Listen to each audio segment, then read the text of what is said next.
apakah ini termasuk daripada perbuatan pidana atau tidak. Surat keputusan yang kedua kali yang saya terangkan sudah dihibahkan nilainya sejumlah itu.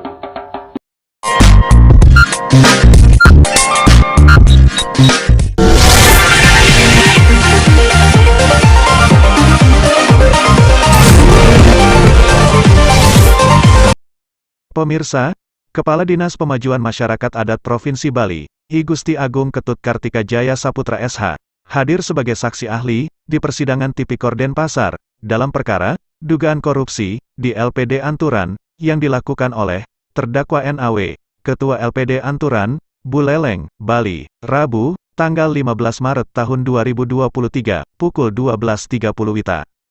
Kehadiran Kadis PMA dalam sidang tersebut menyampaikan bagaimana kedudukan LPD di dalam desa adat, serta status uang yang telah dihibahkan kepada desa adat yang kemudian disalurkan ke LPD untuk dikelola. Dalam persidangan, Kadis PMA Provinsi Bali menjelaskan, Dinas PMA merupakan organisasi perangkat daerah yang baru dibentuk berdasarkan payung hukum Perda 4 tahun 2019 dan masih berproses. Ia berharap ke depannya dengan hadirnya Dinas PMA, desa adat di Bali semakin kuat. Karena di dalam desa adat, ada seni, adat dan budaya. Selain itu, dalam persidangan, Gusti Agung Ketut Kartika, di hadapan majelis hakim, secara tegas mengatakan, bahwa uang yang telah dihibahkan kepada LPD Anturan, atau LPD lainnya di Bali, sudah menjadi milik desa adat, bukan lagi milik pemerintah. Untuk mengetahui bagaimana hasil sidang, mari kita simak keterangan dari penasehat hukum terdakwa, dan keterangan dari Kejaksaan Negeri Buleleng. Bahwa dari fakta-fakta persidangan yang sudah kita lalui dalam perjalanan yang sangat panjang itu terungkap baik dari keterangan saksi, keterangan ahli, dan dari pemerintah itu sendiri yang diwakili oleh Kepala Dinas Pemajuan Masyarakat Adat Provinsi Bali. Begini, bahwa sebagaimana Perda nomor 3 2017, LPD itu adalah usaha milik desa adat Anturan, ya. Jadi LPD adalah usaha milik desa adat Anturan yang berada di wewidangan atau di wilayah desa adat Anturan. Tidak ada fasilitas yang diterima oleh negara atau pemerintah kepada LPD. Apakah itu tanah, apakah itu gedung, apakah itu gaji pegawai seluruh LPD, apakah itu fasilitas lain seperti perlengkapan kantor, alat tulis dan sebagainya. Tidak ada yang namanya fasilitas. Kategori LPD adalah bukan sebagai badan usaha milik daerah atau bukan sebagai badan usaha milik negara, ya. Nah, memang ada undang-undang desa yang mengatur tentang desa, pemerintahan desa, dan termasuk desa adat di dalamnya. Tetapi ingat, khusus untuk LPD di Bali adalah itu merupakan kearifan lokal. Bapak Presiden Jokowi tegas dalam arahan beliau bahwa kearifan lokal harus dilindungi, harus dipelihara, ya. Nah, kalau kemudian LPD ini, sebagaimana keterangan daripada pemerintah Provinsi Bali melalui Kadis PMA, adalah merupakan kearifan lokal, ya harus dilindungi, negara harus hadir. Kemudian negara dalam hal ini kami hadirkan selaku ahli dalam persidangan kemarin melalui Kadis PMA, beliau tegas mengatakan bahwa pemerintah Provinsi Bali melalui Pak Gubernur sudah menerbitkan surat keputusan tentang uang yang di modal awal LPD tahun 90 sejumlah 2 juta, kemudian dari pemerintah Kabupaten Buleleng 2,5 juta, dan berupa alat inventaris 700.000 sekian, itu per 2 Agustus 2022 sudah dihibahkan kepada desa adat. sehingga tidak ada lagi catatan penyertaan modal dari pemerintah tercatat di neraca LPD. Artinya sudah clear, sudah tidak ada uang negara di LPD. Kalau persoalannya sudah tidak ada uang negara di LPD, bagaimana mungkin bisa terjadi kerugian keuangan negara 151 miliar? Itu ya jangan dipaksa-paksa begitulah. Kasus LPD ditarik ke pidana korupsi. Itu yang punya uang itu adalah negara, pemerintah. Kalau dalam hal ini sudah diwakili oleh pemerintah Provinsi Bali dan sudah tegas menerangkan seperti itu. Lalu ngapain yang lain repot ngurusin uang itu? Itu persoalannya. Ya, kalau ada pengacara yang ngomong bahwa saya dibilang, ya gampang aja ngomong uang 2 juta, uang 4,5 juta dulu, kemudian sekarang dikembalikan 4,5 juta. Kalau ada pengacara ngomong seperti itu, berarti dia nggak paham. Ya ingat, ahli keuangan negara, ini pendapat ahli, bahwa pendapat ahli adalah sebagai sumber hukum yang baru. Ya, pemerintah dalam kedudukannya sebagai eksekutif memberikan bantuan itu bersifat tetap. Makanya negara melalui pemerintah Provinsi Bali, kalau dulu ngasih duit sekian, 5 juta sekian itu, ya sekarang status uang itu ditarik untuk dihibahkan ke desa adat. Ya sejumlah itu, bukan 151 miliar. Itu kalau penuntut umum mendakwa dengan kerugian keuangan negara 151 miliar, sementara audit yang dilakukan oleh auditor dari kantor Inspektorat Kabupaten Buleleng tidak mengkonfirmasi kepada para pihak termasuk terdakwa. Ahli menyebut itu hasil kerjanya bodong. Kenapa disebut bodong? Karena tidak sesuai SOP, hanya mencatat angka-angka yang didapatkan dari yang diserahkan oleh jaksa pemeriksa waktu itu, penyidik. Sumber data kan dari pengurus LPD itu sendiri. Untuk mendapatkan hasil audit yang benar, maka pembukuan yang diaudit harus dikonfirmasi kepada para pihak yang bersangkutan. Apakah itu pengurus LPD, apakah itu pengurus LPD, atau masyarakat yang berkaitan dengan pencatatan itu. Misalnya ada pinjaman uang, ada naruh deposito atau tabungan, ya harus dikonfirmasi kebenarannya. Kalau hanya dicatat-catat berdasarkan apalagi menjiplak dari hasil audit orang lain, ya itu namanya amatir, hasil kerja yang bodong. Persoalannya terhadap hasil kerja yang bodong, apa bisa digunakan sebagai alat bukti untuk menentukan nasib orang? Ya nggak bisa.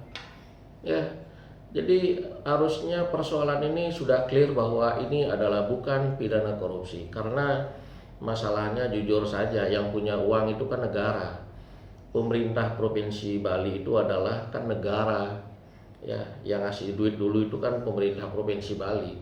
Sekarang pemerintah Provinsi Bali yang ngasih duit itu, yang punya uang itu sudah ngomong berdasarkan surat keputusan Gubernur Bali seperti yang saya terangkan, sudah dihibahkan nilainya sejumlah itu. Lalu apalagi ke orang lain repot sih, gitu kan, kita bisa ngomong seperti itu. Nah, sekarang terhadap hasil audit yang bodong, modal awal pemerintah 5.200.000. Kalau sekarang dikatakan kerugian keuangan negara 151 miliar berdasarkan hasil audit inspektorat, dia paham nggak undang-undang tentang perbendaharaan negara dan undang-undang tentang BPK? Itu kan tegas mengatur kerugian negara harus dihitung nyata dan pasti. Persoalannya, kalau itu hanya uang 5.200.000, bagaimana bisa mungkin terjadi kerugian keuangan negara sekarang ini 151 miliar?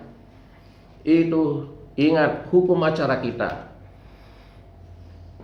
membuktikan perbuatan pidana adalah harus diuji kebenaran materialnya. bagaimana kita bisa membenarkan uang 5.200.000 kemudian sekarang menjadi kerugian 151 miliar secara material tidak terpenuhi, sehingga ini bukan pidana korupsi. Itu ya. Terus kalau ahli keuangan negara yang dihadirkan oleh rekan kita penuntut umum, itu sudah plan. Saya tanyakan, kan dikasih duit 5 juta nih, bagaimana bisa kerugiannya 151 miliar? Dia jawab, ya karena 5 juta yang diberikan itu dengan maksud pemerintah itu agar rakyat sejahtera. Tapi karena dianggap disalahgunakan, maka tujuan pemerintah ngasih duit nggak bisa tercapai. Sehingga kerugian kesejahteraan masyarakat itu layak dihitung 151 miliar. Kemudian saya tanya lagi, kalau begitu, kalau hitungan kerugian itu berdasarkan kesejahteraan, apa sudah merujuk kepada Undang-Undang tentang BPK dan Pembenaran Negara? Dia jawab, balik lagi, plan lagi. Ya karena kerugian kesejahteraan masyarakat tidak bisa dihitung nilai uangnya, maka berdasarkan undang-undang itu, kerugian negara itu adalah sejumlah uang yang diberikan. Jadi apakah 5.200.000 itu? Iya.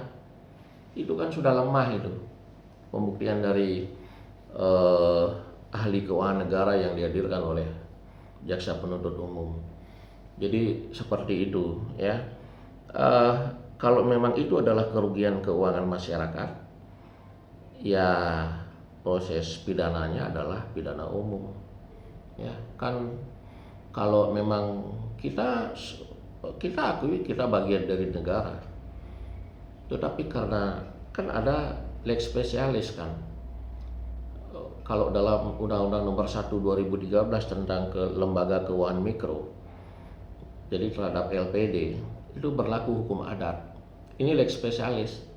Ya, hukum adat yang mengatur itu kita di Bali berkaitan dengan LPD ada awig-awig, ada pararap. Dasarnya Perda Provinsi Bali. Itu. Dan ini adalah merupakan kearifan lokal, sehingga terhadap kearifan lokal ada hal-hal yang tidak bisa diintervensi oleh negara. Ya, bukan berarti kalau ahli dari Makassar itu mengatakan LPD setara dengan negara, ya dalam kasus ini sudah tidak relevan itu, ya tidak logis. Karena LPD di Bali adalah berdasar pada Perda Provinsi Bali, berdasar pada aweg-aweg dan pararem. Berarti lex spesialis, dan ini tidak ada kontradiktif, berlawanan dengan undang-undang positif, undang-undang nasional.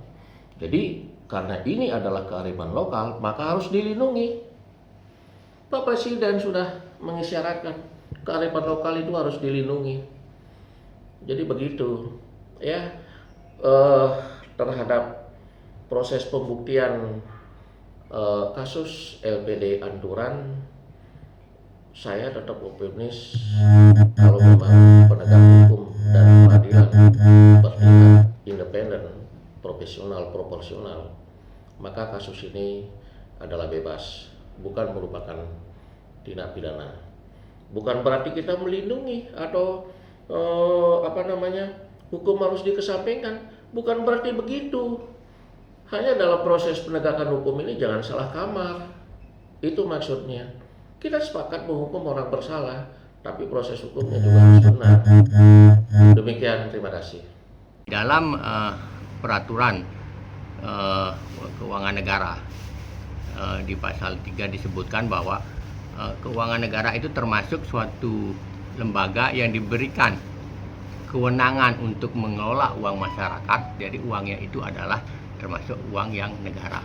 Nah, dalam hal ini LPD modal awalnya adalah bantuan dari negara, dan kemudian dia diberikan kewenangan berdasarkan putusan gubernur untuk mengelola uang masyarakat. Nah, di sanalah akan berbedanya bahwa uang LPD termasuk dalam ranah keuangan negara, dan juga sebagaimana yang dijelaskan oleh ahli yang dihadirkan oleh jaksa penuntut umum pada persidangan sebelumnya. Itu. Dan yang kedua terkait dengan pendapat dari ahli yang ahli yang meringankan dari terdakwa terkait dengan hasil audit inspektorat, kami menyatakan bahwa inspektorat adalah lembaga yang berwenang untuk melakukan audit sebagaimana peraturan perundang-undangan, dan hasilnya pun adalah hasil yang kredibel. Tidak bisa dikatakan bahwa hasilnya itu bodong kalau tidak ada pemeriksaan terdakwa. Nah, audit itu dihasilkan dari tidak hanya dari pemeriksaan terdakwa, keterangan-keterangan terdakwa, saksi-saksi, kemudian bukti-bukti yang lainnya itu dijadikan satu oleh audit untuk melakukan penghitungan terhadap berapa sih nilai kerugian negara yang ditimbulkan dari LPD ini. Nah, itu jadi kami berpendapat bahwa, dan yang satu lagi bahwa ahli itu apakah ahli ini melakukan pemeriksaan terhadap hasil audit atau apa, nah itu yang kita tidak tahu, sehingga dia itu menyatakan bahwa ini bodong. Menurut kami itu hanya pernyataan pribadi tanpa dasar hukumnya menyebut hasil audit itu adalah bodong, karena hasil audit itu ini dilakukan oleh lembaga yang memang berwenang untuk melakukan audit, yaitu inspektorat. Oke, terkait surat hibah yang dikeluarkan oleh Gubernur Bali yang menyatakan bahwa uang yang telah dihibahkan ke desa adat itu sudah dihibahkan dan diberikan sepenuhnya kepada desa adat, dan dalam surat itu juga menyatakan bahwa agar LPD itu tidak dimasukkan ke ranah korupsi. Menurut sekarang bagaimana menurut dan terkait surat dari gubernur itu, Pak? Ini adalah himbauan ya dari gubernur, tapi kita kan tetap melihat dari umpamanya kalau ada permasalahan daripada LPD ini, apakah ini termasuk daripada perbuatan pidana atau tidak. Jadi menurut kami himbauan tersebut sangat sekali. Apabila LPD tidak bisa dilakukan pemeriksaan, akan sangat kemungkinan artinya sepertinya memberikan kesempatan untuk melakukan tindak pidana atau penyimpangan terhadap keuangan LPD ini.